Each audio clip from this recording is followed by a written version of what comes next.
good to be back and start fall camp. Excited, about this team. Where we're at. The marathon continues, man. We're running. One thing about college football, behind the scenes, it's all year round. For most college fans, it's spring and then there's fall ball. So, we're about ready to tee this thing up, and we'll kick it off today with meetings. We'll get a chance to, work through tomorrow. Start practices on Saturday, split practices. So we'll be utilizing old guy, young guy practices, just so we can maximize the reps, maximize the opportunity in the first couple of days to not only get more reps, man, but do a better job of just teaching and being, a little more focused on the guys that are there instead of having guys on the sideline watching. Everybody gets coached in these split practices, and I think it's something that's helped us early on to be able to evaluate, where guys are coming off the summer.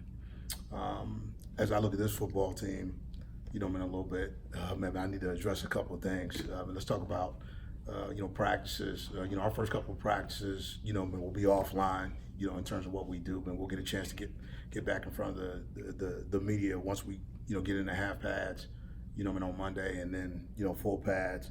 We need a couple of days, and we'd like a couple of days just to make sure, that we can get some, for us, just some operational things moving in the right direction, and that we've got less time, and we're gonna run into some logistical things early. So it's just good for us to get some things out of the way. How we want to practice, what we want to do, and then when it's all said and done, we'll open it up to the media.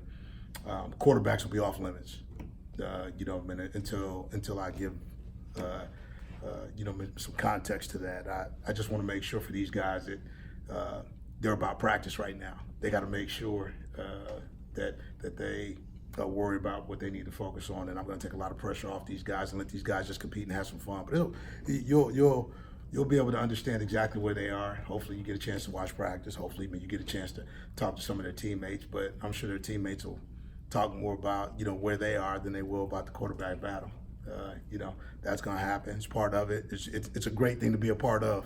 We need a quarterback battle, and that just talks about the talent that's in the room. But excited about fall camp, offense, defense, special teams. It's a great learning time. We're going to be about the here and now, and a couple of weeks down the road, man, we'll start to push on to an opponent. But right now, man, we got to work on us, and that's what we're going to do. Why do you say this team needs a quarterback battle? Yeah, man, we do. That's what's present. I think it's exciting right now because a lot of other positions are really spoken for. But I think with the excitement, of the quarterback position, and when you have two quarterbacks, a guy doesn't really necessarily, especially on the offensive side of the ball, who is the starting quarterback, they don't know. So, whoever's throwing to you, or who's ever play calling, that guy may be interested in looking at who you are, what you do. It just raises everybody's, level of awareness as to details and what they need to do, because they know that there's a battle, and hopefully they're trying to ride the coattails of one of these two guys at some point in time, to know and understand that's my guy, and and hopefully, because I've been able to establish that I'm trustworthy, and we have some chemistry, it moves, it just brings a different type of mood and element to practice. On the offensive line, you're going to have a new center, you're kind of going to have a new guard, you'll have a new right tackle, but you sound really optimistic about the O-line at media days. What, having that many new guys, what makes you so optimistic about your front five? Well, I think for me, like Rowan Godwin really, solidified in my mind exactly where we were going to be, because I think we got swing players. I think we got guys that can do some things, but Rowan coming in, having, football experience. And I said this before at SEC Media Day, what I believe is this: you got plenty of guys, that have gotten experience, but he's played football. And I don't care where you play it at. What you've seen, or what I've seen with graduate transfers, that when they come in, the game's not too big for them. They get in, they plug and play. It makes it very, very simple for us to, worry about, okay, maybe key positions like center. I think center's going to be a key battle for us in terms of what that looks like. You got three capable guys in Sean McMoore, Dan Dawkins, and obviously Grant Miller, okay, who all want the position, but guys haven't taken snaps. So, I mean, that's critical to us. But, when I look at guard and tackle, I really don't have a lot of questions about like where we're at. Cole's a swing guy who could be, right tackle, right guard, man, can move around a little bit, can make some things happen for us. Same thing with Sean. Sean can kick the guard, man, if he's not playing center. And, Tyler Steen, I'm looking to see, where he is. Jonathan Stewart is a much different, guy now, man, in year 2 than he was, 24 months ago when I first saw, Jonathan. I mean, he's big, he's athletic, but, he just wasn't very aggressive. And now, he's a different guy, along with, some of these young guys. I think in this conference, man, you got to at least be able to play 9 guys. And I think now, man, we finally, have that, and we can go deeper. But that's getting into the youth part, and you never want to touch the youth part in this conference when you're talking about up front. But sometimes it's a necessity. You were talking about, the quarterback battle.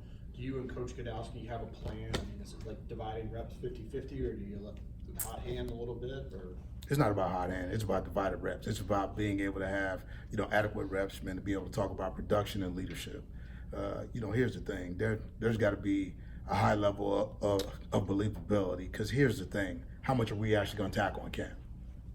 I mean, you got to base a lot of it on production, and then the rest of it is just on believability. In terms of situational ball, how many times we put those guys, in those situationals. I mean, in those situations, whether it be scrimmages, whether it be just like like end of practice opportunities, in practice opportunities, and they know it's all going to be scored. Everything matters. I like it because it goes back to the mantra I've had since I've been here. Everything we do matters. So they're being watched. They understand what it looks like, and that's part of playing quarterback in this conference. Knowing at the end of the day, everything you do is going to be watched, scrutinized, picked apart, and that's a good thing to have that type of battle going on now, because it's only gonna get bigger once we get into the season. Regardless of which one of those guys plays, you're going to have somebody who can keep the ball and go on the read option type stuff. How much different, how much more dangerous is that going to make your offense this year? I'm not going to get into the particulars of what Jerry's going to do, but I do believe, man, we do have, more facets, into this offense. I believe there's a lot more there, to be had in terms of functionality, like within our schemes offensively. But I think the personnel too is just better all the way around. And we're deeper at tight end, we're deeper at wide out, we're deeper at running back now, and that's gonna lead Jerry down a different road, a road that I think he's more than ready for. As a first-time coordinator in this conference, you see a lot of different things, but I think coaching quarterbacks and having been in the room, when game plans were being put together and having a lot of say in terms of what we did, what I know is this: those guys like what's on his mind, and I do too. And I've been around him as long as anybody, so I think this thing is going to get hot real fast, and it's going to be fun to see, his take on what this 2019 offense can do. What are your concerns on the defensive line? You do have some guys coming back there. Do you have good numbers there? What are your concerns there?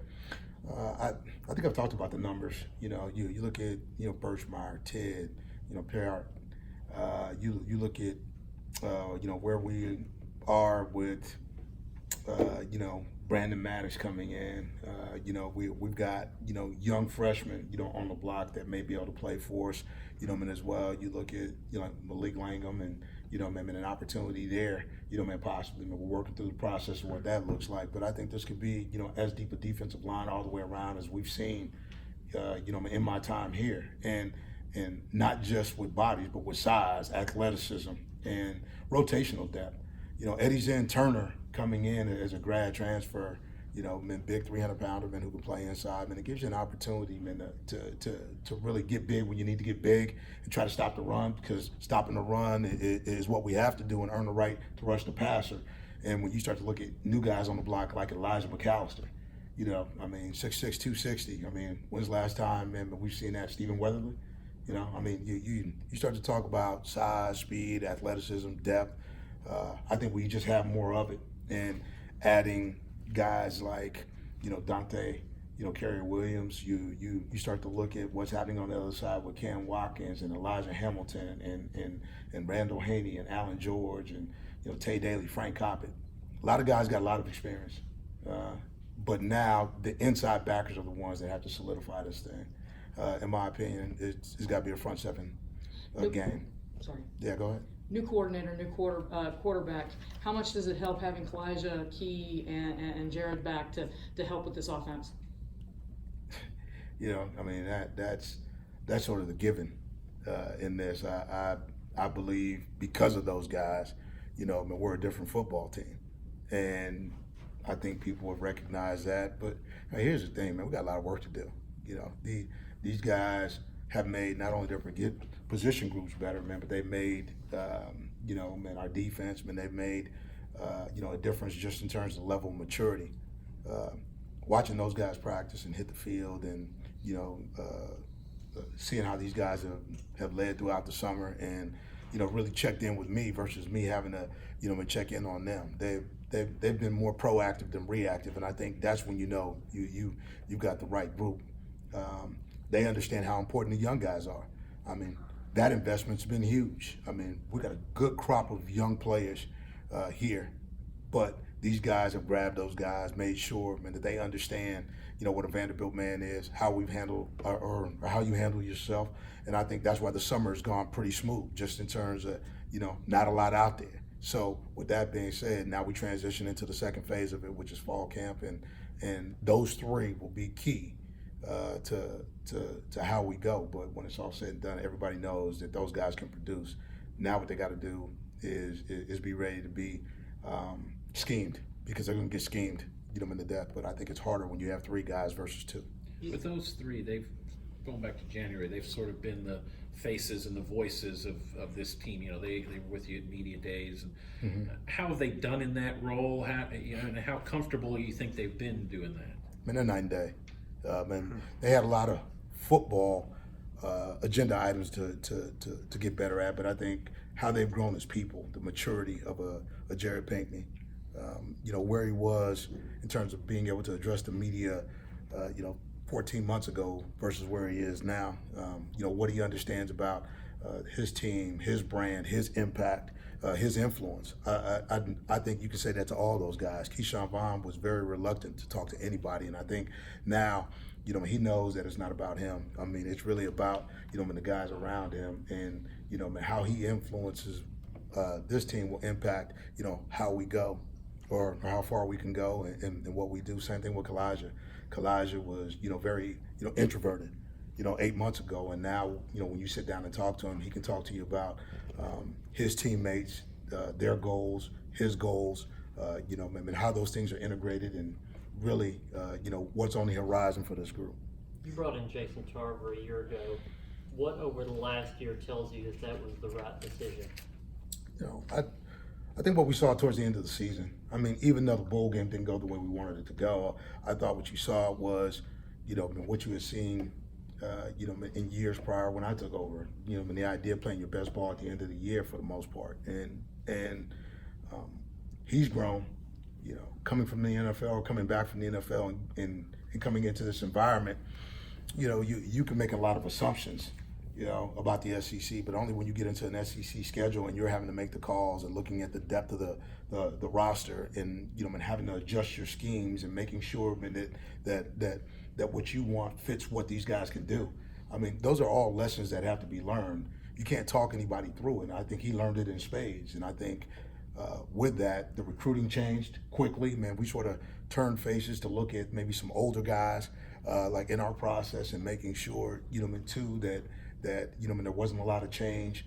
And we fixed some nomenclature, man. We sort of tied down, what we wanted to do, and sort of, engineered that, in the spring. And I thought, we came a long way in the spring, but now, is where we are, and he knows what's got to be done. I know what's got to be done. This team knows what's got to be done, and everybody's got to put their foot in, put their hand up, and let's go.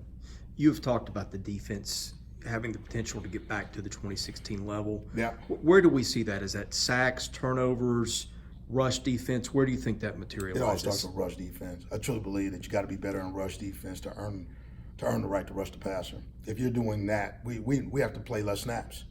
If you're playing, less snaps, that means your offense has the ball. That's a good thing. So we got to play less snaps. We got to take the ball away. We got to play better on special teams.